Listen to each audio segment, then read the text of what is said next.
नमस्कार मित्रांनो, Ratnakar Ausekar YouTube channel मध्ये आपलं सर्वांचं स्वागत करतो। आणि मित्रांनो, आपल्या सर्वांची दिवाळी सुखासमाधानाची गेलेली असेल ह्या आशा ठेवूनच आपण आपल्या या कार्यक्रमाला सुरुवात करतोय। मित्रांनो, आज विश्लेषण करायचं आहे की शासकीय यंत्रणा, पोलीस खाते,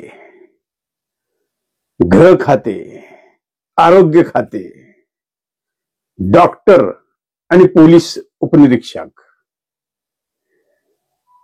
फलटण मधलं जे प्रकरण आहे, डॉक्टर संपदा मुंडे आत्महत्या प्रकरण। मित्रांनो, डॉक्टर संपदा मुंडे ह्या एका शेतकरी कुटुंबातल्या बीड जिल्ह्यातल्या कर्तव्य दक्ष अधिकारी, आरोग्य अधिकारी, आणि त्या आरोग्य अधिकाऱ्यावर पोलीस उपनिरीक्षकाचा झालेला अत्याचार, अन्याय, न्याय व्यवस्थेने केलेला अन्याय, शेवटी ती बिचारी डॉक्टर संपदा मुंडे हतबल झाली।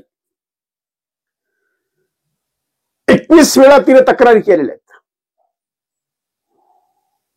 तिच्यावर खासदारांच्या 2 पीएनचा दबाव। खासदार कोण? खासदार सातारा जिल्ह्यातला।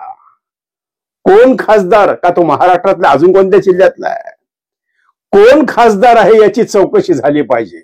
आणि काल मुख्यमंत्री देवेंद्रजी फडणवीस साहेबांनी ताबडतोब तिथल्या पोलीस उपनिरीक्षक, तो जो ज्यानं अत्याचार केला, त्या दणकेला दणके देण्याचं काम मुख्यमंत्र्यांनी केले, तर ताबडतोब निलंबन केले।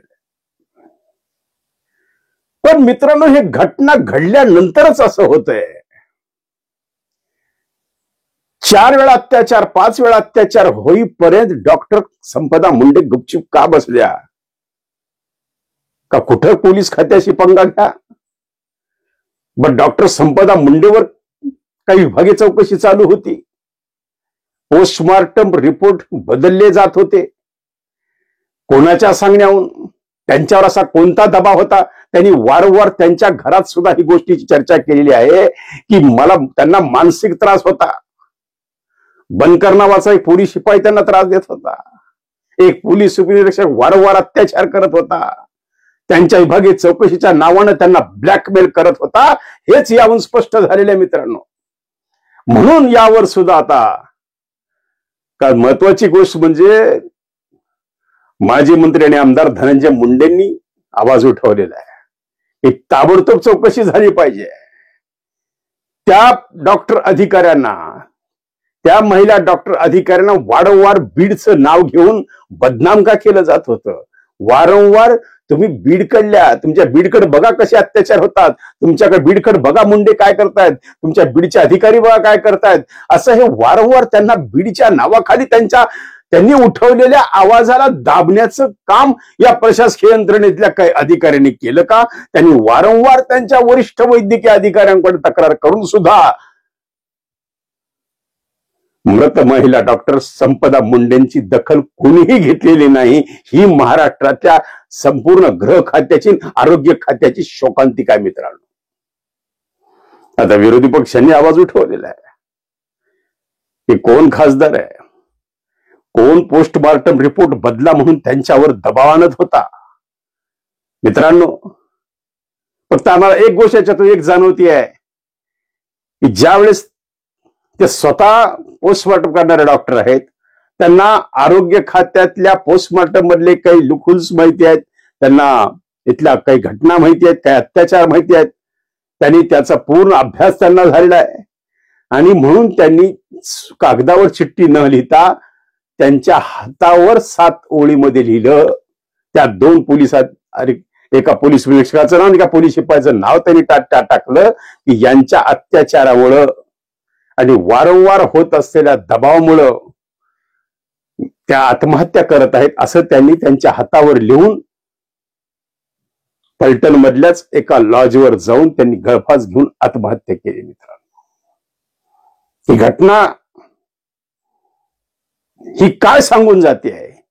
ही घटना सांगून जाते की रक्षकच जर भक्षक बनायला लागले, पोलीस अधिकारी जर अत्याचार करायला लागले ही एका डॉक्टर महिलेवर, तर सामान्य महिलेंनी या समाजामध्ये जगायचं कसं, हा सर्वात महत्वाचा प्रश्न आहे मित्रांनो. ही गांभीर्याने घेतलेली गोष्ट आहे. आता मुख्यमंत्र्यांनी सुद्धा गांभीर्याने घेतलेलं आहे. पण एवढ्या स्तरापर्यंत ही घटना जाईपर्यंत संपदाताईंनी ते सगळं कसं काय सहन केलं? त्यांच्यावर किती प्रमाणात दबाव असेल, त्यांच्यावर किती प्रमाणात अत्याचार, त्यांच्यावर किती प्रमाणात त्रास. जवळपास 5 ते 6 महिन्यापासून तो बनकर नावाचा पोलीस शिपाई त्रास देत होता, मानसिक त्रास आणि शारीरिक त्रास. आणि या सगळ्याला कुठंतरी किनार बीड, मुंडे नाव आणि त्यांचं कार्यरत असलेलं फलटण गाव, याच्या भोवती असलेलं कोण खासदार, की ज्या खासदारांनी त्यांना प्रत्यक्ष फोनवर बोललेले आहेत मित्रांनो. प्रत्यक्ष फोनवर बोलून पोस्टमार्टम रिपोर्ट बदल करायचे, म्हणजे समोर उपस्थित न राहता सुद्धा त्यांची खोटी रिपोर्ट द्यायची. मग एका शेतकरी कुटुंबात जन्मलेल्या, एका कष्ट करून तयार झालेल्या एका डॉक्टरला, महिला डॉक्टरना, त्यांना वाटलं की हे खोटं काम करायचं का? यामध्ये बदनाम कोण होत आहे, यामध्ये ते अडकू शकतात. आणि अशाच एखाद्या विभागीय चौकशीच्या माध्यमातून त्या पोलीस उपनिरीक्षकाची त्यांची ओळख झाली.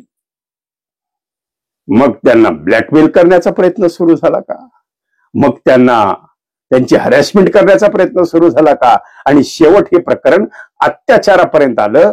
4 वेळा अत्याचार होऊन सुद्धा आता लोक त्याला वेगवेगळी कांगोरे फोडतील. ही 4 वेळा होऊन सुद्धा संपदा मुंडे महिला डॉक्टर गपचूप का राहिल्या? त्यांनी आवाज का उठवला? त्यांनी वेळोवेळी आवाज उठवलेला आहे मित्रांनो. त्यांनी वेळोवेळी त्यांच्या वरिष्ठांकडे त्याची तक्रार केलेली आहे. त्यांनी वेळोवेळी प्रयत्न करून सुद्धा त्यांना कळालं की एक याच्यातून एक सिद्ध होतं मित्रांनो, की आता प्रशासनावर, न्यायव्यवस्थेत त्यांचा विश्वास राहिला नाही का? शेवटी त्यांनी हतबल होऊन हातावर 5 ओळी लिहून, चिठ्ठी लिहून आत्महत्या केली आहे. ही गोष्ट नक्कीच गांभीर्यपूर्वक घेतलेली आहे. आणि मुंडे म्हणून धनंजय मुंडेंनी हा आवाज उठवलेला आहे, ही चांगली गोष्ट आहे. आता धनंजय मुंडे हळूहळू आक्रमक होत आहेत. आता धनंजय मुंडे हळूहळू एक प्रकरण बाहेर काढतायत. मुंडे म्हणून धनंजय मुंडेंनी महादेव मुंडेंच्या सुद्धा प्रकरणामध्ये आवाज उठवायला पाहिजे. त्यांच्या घरापासून हाकेच्या अंतरावर असलेलं ते महादेव मुंडेंचं घर आहे. त्यांच्या सुद्धा पत्नी आत्महत्या करायला तयार झाल्या होत्या. त्यावेळी धनंजय मुंडे शांत राहिले. मग धनंजय मुंडेंनी आताच आवाज उठवला, कारण आता धनंजय मुंडेंना कळलं की हे प्रकरण फलटण जिल्ह्यातलं आहे, हे प्रकरण तिखडलं आहे. आपल्या परळीमधल्या प्रकरणाचं काय एवढं महत्वाचं नाहीये. महादेव मुंडे गेला जाऊ द्या, पण संपदा मुंडे गेल्या, त्याचं दुःख जास्त धनंजय मुंडेंना झालं. म्हणून काल धनंजय मुंडेंनी स्टेटमेंट सुरू केली. सर्व मीडियावर सर्व स्टेटमेंट आले की संपदा मुंडेंना न्याय मिळाला पाहिजे, आणि फक्त त्या बीडच्या आहेत म्हणून, फक्त मुंडे आहेत म्हणून त्यांच्या तक्रारीकडे लक्ष दिल्यात आलेलं नाही का? आणि हा आवाज उठवणं हे साहजिक आहे मित्रांनो. कुठंतरी आता त्यांच्यामधला आमदार जागा झाला, त्यांच्यामधला विरोधी पक्षनेता जागा झाला का काय, अशी शंका आता महाराष्ट्रातल्या जनतेला यायला लागलेली आहे. आणि ही चांगली गोष्ट आहे, हे सकारात्मक आहे. आज हे जे त्यांच्यातले जे बदल, आणि आता सगळ्यात महत्वाचं म्हणजे अशा प्रकरणावर आवाज उठवून मित्रांनो या सरकारचं लक्ष वेधून घ्यायचं, त्याचबरोबर प्रशासकीय यंत्रणेची वाभाडी काढायची, आणि त्याचबरोबर होत असलेल्या या सर्व अन्याय अत्याचाराविरोधात आवाज बुलंद करण्याचं काम आमच्या धनभाऊंनी सुरू केलं. त्याबद्दल धनभाऊचं अभिनंदन केलंच पाहिजे मित्रांनो. आता खरं तर आमचं असं मत आहे की याचा मोक्ष लागेपर्यंत धनंजय मुंडेंनी याचा पिच्छा नाही सोडला पाहिजे. हे प्रकरण तडास गेलं पाहिजे. खासदार कोण आहे? कोण खासदार जो फोनवर बोलतो? कोण खासदार ज्यानं 2 पीए पाठवले? त्या पीएनच्या फोनवर ते खासदार बोलतात की ज्यांनी डॉक्टर संपदा मुंडेंना काही पोस्टमॉर्टम रिपोर्ट बदलण्यासाठी खोटी खोटी रिपोर्ट देण्यासाठी. जर मग आता मला सांगा मित्रांनो, आपण बीडला बदनाम करतो, बीड बिहार, मग आता सातारा काय झालेलं आहे? हे महाराष्ट्रातली जी पूर्ण परिस्थिती अशी आहे का? आपण सिनेमामध्ये ऐकत होतो, आपण पिक्चर मध्ये पाहत होतो की असा एखादा लीडर धमकी देतो, एखाद्या अधिकाऱ्यावर दबाव आणतो, एखाद्या डॉक्टरवर अत्याचार करतो. पण हे प्रत्यक्ष घडतंय आणि वारंवार पोलीस खात्याचे दिंडवडे हे संतोष देशमुखच्या प्रकरणात सुद्धा निघालेले आहेत मित्रांनो. संतोष देशमुखचं प्रकरण सुद्धा दाबल्या गेलं असतं, फक्त मनोज दादा जरांगे तिथं पोस्टाला बसले, ठाम राहिले. 15 तास उपोषण केल्यानंतर त्याच्यावर गुन्हा दाखल झाला आणि तिथून हे प्रकरण पुढे मार्गी लागले मित्रांनो. म्हणून आता खरं म्हणजे या सुद्धा प्रकरणामध्ये कुठेतरी हे प्रकरण मिटवण्याचा प्रयत्न न करता याच्या तडास गेलं पाहिजे. याच्या मागे राजकीय षडयंत्र काय आहे हे याच्यामध्ये जेणेकरून डॉक्टर्स, पोलीस, लोकप्रतिनिधी आणि राजकीय हस्तक्षेप हा थांबला पाहिजे मित्रांनो. आणि अधिकाऱ्यावर दबाव येणं हे साहजिक आहे. आमदार, खासदार ज्यावेळेस एखादा फोनवर बोलतो आणि त्यांना धमकी देतो की मी विधान भवनामध्ये आवाज उठवेन, मी लोकसभेत आवाज उठवेन, मी असं करेन, मी तसं करेन, मी तुमची बदली करेन, मी तुम्हाला, म्हणजे अशा धमक्या देऊन त्यांना जसे रिपोर्ट पाहिजेत तसं बनवून घेण्याचं काम हे आमदार आणि खासदार करतात मित्रांनो. याचं एक ज्वलंत उदाहरण म्हणजे ही फलटणच्या महिला डॉक्टरच्या आत्महत्येची केस आहे मित्रांनो. फक्त प्रश्न असा पडतोय, सामान्य माणसाला प्रश्न असा पडतोय की जर एखाद्या कर्तव्यदक्ष महिला डॉक्टरचे हे हाल आहेत, तर सामान्य व्यक्तीचे, सामान्य माता भगिनी किती दहशतीखाली असू शकतात की ज्यांनी कोणाकडे पाहायचं. जर एका अधिकाऱ्याकडे जर हे हाल आहेत, तर एक सामान्य माणसावर काय, आज पोलीस खात्यातून काय प्रकार होत असतील किंवा आरोग्य खात्यात काम करणाऱ्या डॉक्टरांची मानसिकता काय बनत असेल. मग खरंच डॉक्टर आणि पोलिसांचं संगनमत आहे का? खरंच चौकशीच्या बहाण्यानं आपल्याकडं कोणी येत असेल, चौकशीच्या बहाण्याने येत असेल, त्यांच्यावर अत्याचार होतो का? याच्याकडे गृह खात्यानं गांभीर्याने लक्ष दिलं पाहिजे. आणि अशा वारंवार घटणाऱ्या घटना या दुरुस्त करण्याचं काम आता महाराष्ट्राच्या सरकारनं ताब्यात घेतलं पाहिजे. खरं तर शंभूराज देसाई इथले जे साताऱ्याचे पालकमंत्री आहेत, त्यांनी आता सांगितलेले की याच्यात कोणालाही सोडलं जाणार नाही. त्यांचं ठरलं.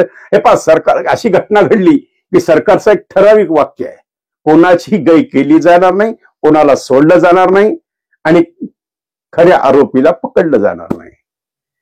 मित्रांनो, ही अतिशय दुःखद घटना की ही आपल्या बीड जिल्ह्याकडली डॉक्टर सातारा तालुक्यामध्ये, सातारा जिल्ह्यात फलटण शहरामध्ये आरोग्य सेवा देत असताना त्यांना या घटनेला सामोरं जावं लागणं ही अतिशय गांभीर्यानं घेणारी गोष्ट आहे.